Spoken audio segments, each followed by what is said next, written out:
Kiramani ugiye kugura ngo harya ngo yitwa SKFM mu bintu nzi neza bidashobora kubaho. Amafaranga aramutse yumvise ko uri mu bashobora gushaka kwagura ntabwo muhire ahubwo wowe nk'umuntu w'umu expert urabona iriya radiyo ikwiye angahe? note y'ibihumbi 3 by'idolari. Ndashyiraho 5 tujya muri Cyamuna. Yewe ndaza guca ku mugabo w'inshuti yanjye bita Saidi. Baraza kubarega itesha agaciro. Ndaca ku mugabo w'inshuti yanjye bita Saidi ufitemo imigabane ya 50%. Gore rero mu minsi mike arafunga indowa rwose. Ariko uwitwa Gafaranga we tugiye gukora campaign yitwa Gafaranga campaign yo kumufasha. Ariko kuri kondisiyo yo kuvuga ngo bagomba guhindura ibyo bavuga. Ntibagire umuntu baza gukasa no kuvuga umuntu nabi, bagomba kugendera kuri kondisiyo yake. Ubwo shara twayiguze. Ariko uzikari byo. Twayiguze akazi. Yedahari. Muhire na iradukunda muzana izina ry'Imana ya radio umuntu yayigura. Radio ni muyigure rwose. Radio mureke tuyigure. Iraduka muri tayari. Twahitamo iki se twayiguze?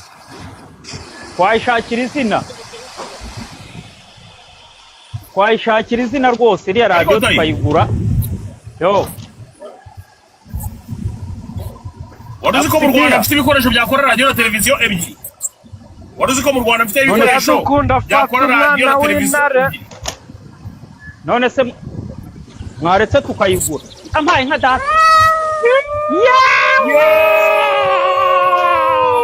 Ariko uwitwa Gafaranga ngo yabuze yakira nayamira. Umva mureke nibwirire JJP amakuru ya Gafaranga. Steven umuboroke. Uramubrokera iki se si wewe wavuze? Aboroka nde? Ntabwo nabikora no ntabwo nabikora. Aduko ni kumva naguhende. Mureke nivugira amakuru ya Gafaranga ka. Dukunda nanjye. Gift nini nzatanga bwa mbere kuri TikTok nibizajya. Mubanze mutange. Menani. Mubanze mutange hanyuma nze ndi kure.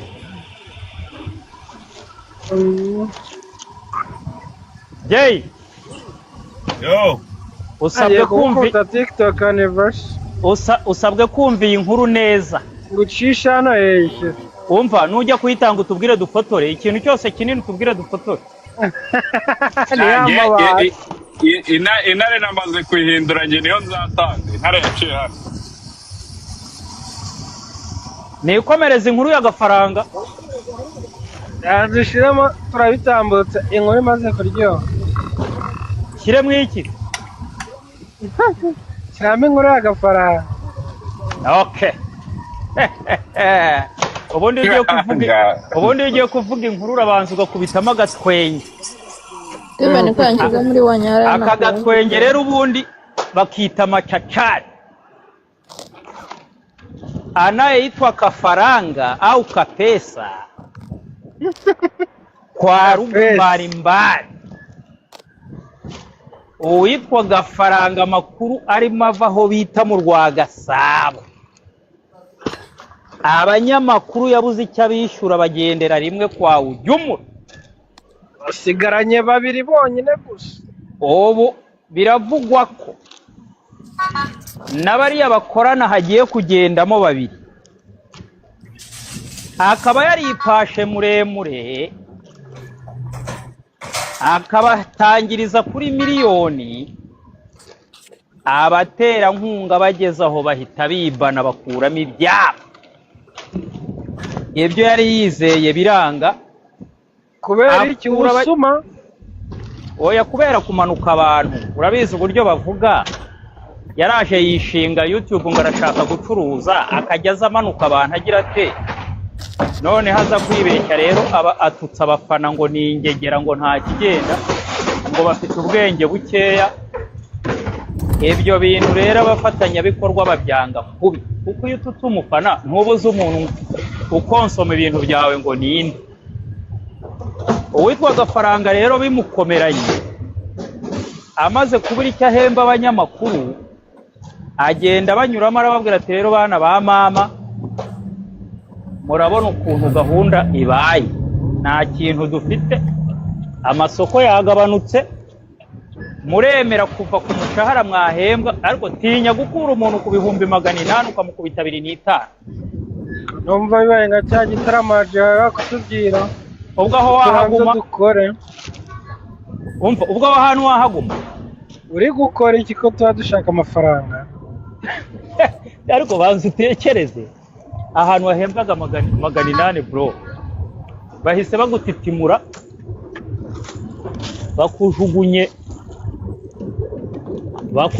kuri 250 abana b'abahungu bahita bigendera ariko ubugome bw'abariya bajyama bro yaraje aritereka kuri mikoro na bagenzi be aravuga ati niba hari abanyamakuru bampombeye kuva isi yaremwa n'aba ngaba ati nta aho gushimira abanyamakuru mwakoranye bagukoreye hafi imyaka 2 ewa yabituye kubacuranguza bro avuga uburyo ngo bamuhombeye ngo nta kintu ngo bamugejejeho ngo ari abantu bari aho ngaho nyine bagenda ngo nta kigenda ariko ibyo akabivuga yuko aba bajyama bari bamaze kwibonera akazi kuri Radio 10 ngaho tekereza abo bantu avuga ngo nta kigenda aho radio ikomeye nka 10 ihita ibasamira mu kirere ikavwita ahubwo twari twarababuze ni muzi ahubwo muri macari hafi gufunga imiryango irafunga imiryango ahubwo mu minsi mike ndaza kubabwira tumukorere fundraising tugende tumuterateranyiriza hano kabisa abantu bazabyemera mu mbwire dutangiza iyo campaign tuyite Gafaranga campaign zenoti ya Senkani ni makeya umuvandimwe muri tuzavuga akaboko kanyu kabura gafite Senkani y'idora Jeskiza nkorera ko kantu dushyiraho Gafaranga campaign oya humura turabikora ibyo ngibyo duhita tumuzahura noneho turashyiraho Gafaranga hasi dushyireho gore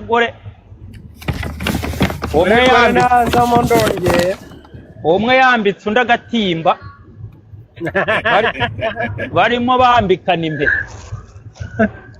hanyuma dushyire hariya gahunda igende neza cyane mambo yako nyonyo ibintu biye nyonyo na nyonyo uko harimo ntureba abantu bataramunga Gafaranga n'indashima baramuzi rwose Gafaranga kanda kuri taifa ikintu kiremereye JJP umuntu bita Gafaranga uramuzi rwose Musabibifi taifa Musabibifi JJP ni umuntu w'umugabo Musabibifi kuko habari kemkemu ambazo zinatoka pale Kichukiro zinasema kwamba mtandao wa Gafaranga hivi karibuni watafunga milango kutokana na ukosefu wa pesa. Hawana wadhamini kuanzia leo, hawana wadhamini, hawana kipato ambacho kiko kamili. Mambo mengineyo niliyasikia, mambo yamewaendea kombo. Muretse gato tayi. Mambo yengineyo niliyoyasikia kwenye habari za ndani upo kutoka kijiweni. Inasemekana kwamba aliyepangwa kwa jina la Gore Mfirauni mkubwa naye yupo karibu kutoka. Firauni eti analipwa takriban milioni kwa mwezi. Eti analiwa kama bata. Yule sasa, yule Gore yule ni mwanamwari kabisa, yule ni mwanamwari. Yule anakaribia kufunga ndoa. Hayo ndo mambo yaliyopo kijiweni. Ibintu byakomeye mu minsi mike mushobora kubona yafunze icyo abayisilamu bayita ndoa. Abayisilamu ubundi ngo ntibajya bakora ubukwe. Ayo ndo mambo yaliyo kijiweni ayo. Gore rero mu minsi mike arafunga indoa rwose. Ariko uwitwa Gafaranga we tugiye gukora campaign yitwa Gafaranga campaign yo kumufasha. Ariko kuri kondisiyo yo kuvuga ngo bagomba guhindura ibyo bavuga. Ntibagire umuntu baza gukasa no kuvuga umuntu nabi, bagomba kugendera kuri kondisiyo yake. Ubwo se radio twayiguze. Ariko uziko ari byo. Twayiguze akazi. Yenda Muhire nayo iradukunda muzana izina ry'Imana ya radio umuntu yayigura. Iyi radio ni muyigure rwose. Iyi radio mureke tuyigure. Iraduka muri tayari. Twahitamo iki se twayiguze? Twayishakira izina. Twayishakira izina rwose iriya radio tukayigura. Yo. Waruzi ko mu Rwanda afite ibikoresho byakora radio na televiziyo ebyiri. Waruzi ko mu Rwanda afite ibikoresho byakora radio na televiziyo ebyiri. None se mwaretse tukayigura. Ampaye nka data. Ariko usa neza urakamo. TX urakoze be. Uru Rwanda rusa neza kabisa. Nuko kazi. Ruje ruboroga. Ruje ruvuga. Narinzi ko kana TikTok yagasimye. Umva mureke umva kirama. Kirama ni mwigarari. Kirama. Ubwo neza ko TikTok karama. Uga amagambo bagahembera dukunda sha. Urajyamo nawe ya radio tuyigure. Aguze gahunda dufitanye. Iradukunda. Nago nongera. Jay wawe nari yuza ukaba utangiye gucunaguza. Nago nongera tabibabazi sinongera. Mutu wangu iradukunda. Unajua nakuamini. Umenye ko ntameze nka Steve. Iradukunda. Yensabye imbabazi. Iradukunda. Yandikiye inbox arambwira ngo umukene. Wareba ibintu iradukunda koze nako ngo ibintu muhira koze. Iradukunda. Umenye ko ndi umukene. Yes pizza. Ashabwa bokene bwawe byo bireke. Yes pizza. Iradukunda we. Abari tayari kugura SKFM bambwire tuyandikishe tuyihaye. Iradukunda we. Nge ndimo. Iradukunda wakinu. Uba ubwiza ukuri. Mu bintu nzi neza bidashobora kubaho. Gafaranga aramutse yumvise ko uri mu bashobora gushaka kwagura ntabwo. Muhire. Ahubwo wowe nk'umuntu expert urabona iriya radio ikwiye angahe? Note y'ibihumbi 3 y'idolari. Ndashiraho 5 tujya muri Cyamuna. Yewe ndaza guca ku mugabo w'inshuti yanjye bita Saidi. Baraza kubarega itesha agaciro. Ndaca ku mugabo w'inshuti yanjye bita Saidi ufitemo imigabane ya 50%. Zishize hasi. Ati iyo tesha agaciro ryakozwe n'uwitwa Iradukunda. Igakorwa n'uwitwa Muhire.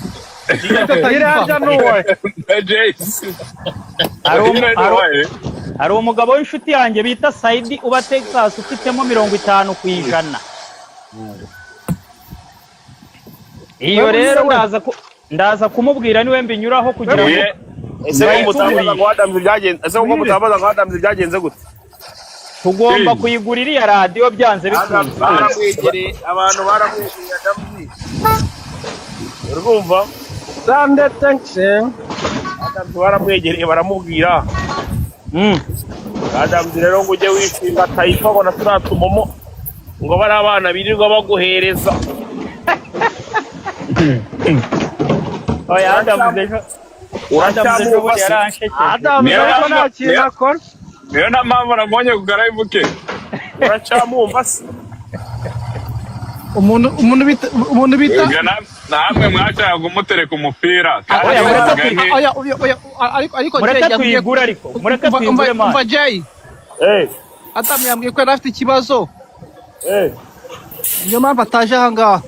Oya ejo baramuvugisha agateteza. Ntabwo wamwumva agateteza. Izere bari kugukora. yambwiye ngo afite ikibazo cy'inuza cy'amafaranga. Oya, ejo ko baramuvugishaga agateteza. Ariko nyine nawe urabyumva urumva ari kuri tele ubu se nawe ushaka ajya gusurana. erega nk'Adamu ntiyabivuga cyane kuko bavuga ati hari igihe bampamagara bakampa akazi njye nkagacapa nta kibazo mba mfite. Ariko kari kwa kuri nuza kuri live arambwira ati afite ikibazo ngo nawe kiri kumwemera ko aza kuri live nyine ngashaka amafaranga. None se amafaranga hano ntiyari kuyabona abona abahungu ntibari kuyamuha. Nyine ntabwo afite ibintu byo kuza aha ngaha wumva internet ni danje. Ariko yumvishe ariko nawe uri nka nzovu ibanga ryawe none se Taifa ibanga nicyo yibagiwe. none twaturi kumwe kare yambwiye muri abantu nyine yambwiye ko iwe ntabwo nyine abuze hari ibyo yagiyemo kigiye kuba kibididimangamo kibihimba buri turaje amaze iminsi agendera ku magi.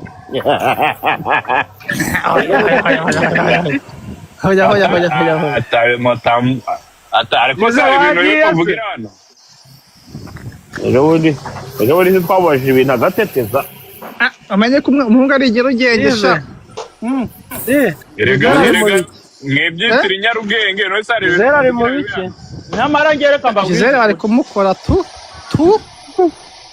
mbabwije ukuri mureke iriya radiyo tuyigure mpamagare ntuza se mubaze muhamagara shyira ku isoko turayigura. mpamagare Saidi Shyira ku isoko tuyigura. ku isoko tuyigura. Kiramana arajyamo. Kiramani sinzi uko yajyamo. Kiramana mugusubije kuri Kiramani bataguteranya bataguteranya Kiramani ntibaguteranye. Kiramani Taito ngo ugiye kugura ngo harya ngo yitwa SKFM. Ariko nawe yaba umushoramari none si ikibazo kiri. Kiramani bamumanuka umugore agahita avuga ngo kandi nakubwiye ibyo birayivu byawe.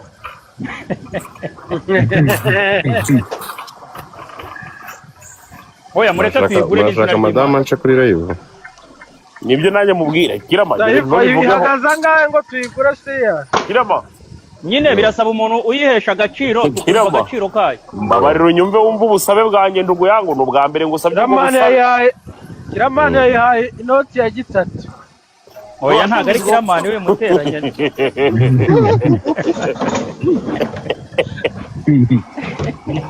Mutamukorera ishyano. Utamukorera ishyano bro. Bari abahungu n'abahungu Sande ngo arajyamo. Sandari tayari. Sande muzamukoresha amabara ntugu. Ni wowe byanditse ya muri comment. Sande rageze muri za comment ndajyamo. Oya mutubwira abantu bari tayari kabisa. Koya turi tayari. None se nibyo irara diri ku isoko. Aha reka kwabuza ayihemba abakozi. Urumva ejo nzahamagara Saidi. Ejo nzahamagara boss Saidi ari muri Texas. Turebe ko imigabane yayigurisha nisigayemo myinshi. Umva cya Steven ngo mubaze Kiramani niba ko kiri ku isoko. Kiramani yabyendeje. Navuga mu ngaye.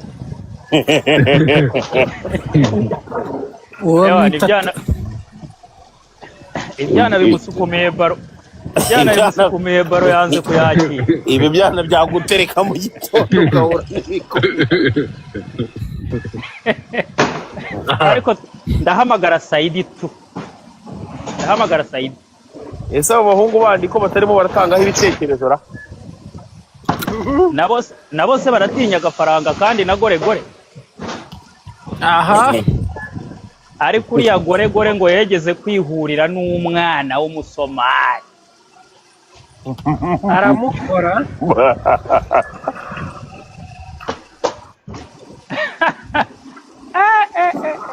Ntumbwire ko iryo bayirangaje. babyita ubwira ntabwo ari ugukora gusa babyita gutungika. babyita icyo bita ubaya ubwera.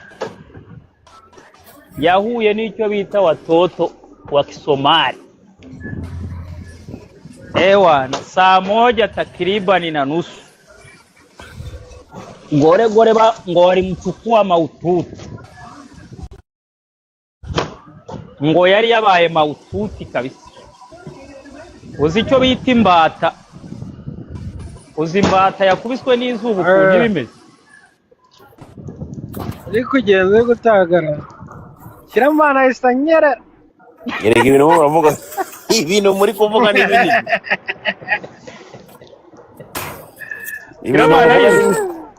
Ibintu muvuga ni binini. Kiramana arabitaye arigenda. Ibintu muri muravuga ni binini rega bura nuko mutabizi. Gisele wagushira muri big screen ntago wavuga. Gisele we. Gisele yageze. Kiramani yaranyanyagiye. Muri big screen ntago yavuga. Yego se mbabara umubwiza ukuri iraduko. Niradukunda ni muhi. Yo. Ubu Gisele rega already tayari.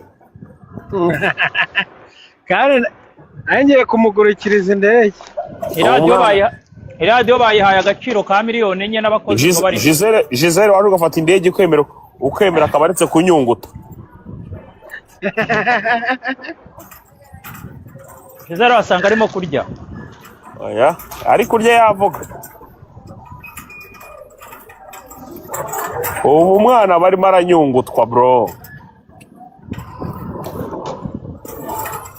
Icyo mbaza radiyo iragurwa ntigurwa? Shyira ku isoko baguzi barahari.